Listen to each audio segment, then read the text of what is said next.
been getting death threats. There's somebody else behind us. It wasn't me. The president's not safe. They're gonna try and finish the job. And I'm not gonna stop until I prove who did this. I love you. So you told Entertainment Weekly that you guys could have just made Tokyo Has Fallen, but what would that have said? What do you think Angel Has Fallen is saying? Oh, I think Angel Has Fallen touches on a lot of different themes, but, initially it was almost the idea of, when's it time to call it quits? Like, what does life take out of us, especially for people of service? It touches on PTSD, trauma, but then still having to just get your head down and do the right thing and get through, and do you perform your best when the chips are really down? Because this is Mike's biggest challenge of all, when the whole world turns against him. When everybody loses belief in you, you just got to have that bit of belief in yourself and push through no matter what. It's a great lesson for life.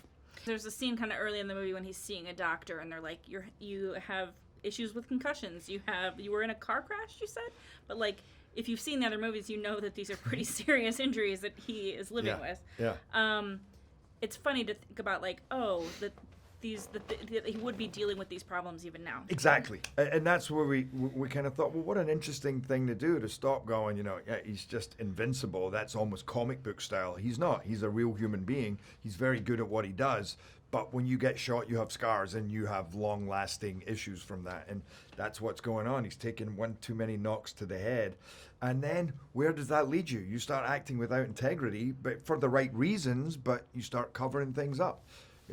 Everybody's done something in some part of their life where it might be for the right reason, but you're not acting in the way that you should. Mike, I'm selecting you for Secret Service Director. Congratulations.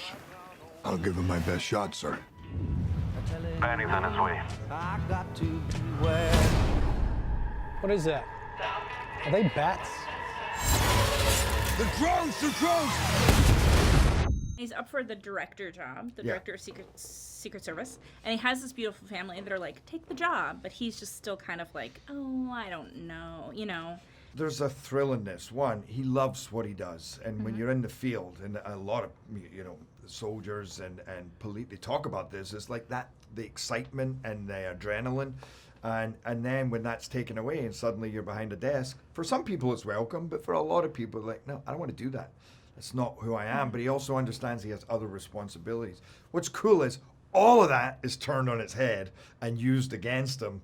And it becomes a completely different movie of this, chess game, cat and mouse, trying to, He's guarding a new president. President Trumbull is president now.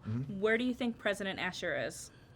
And do you think he's happy to not be in the mix? I think he's happy to not be in the mix. I think he's sitting in the Bahamas drinking a pina colada, He's just like, phew. Yeah, not exactly. Me. I'm away from that banning. Jesus, it's like every time I'm with Banning. And he's going, told you, look what happened now, eh? It wasn't just me. There's been an assassination attempt on the president. Mike Banning, you're being charged with the attempted murder of the President of the United States. The president's top guardian angel has fallen. Can't you see that I'm being set up? You have a collect call from Mike.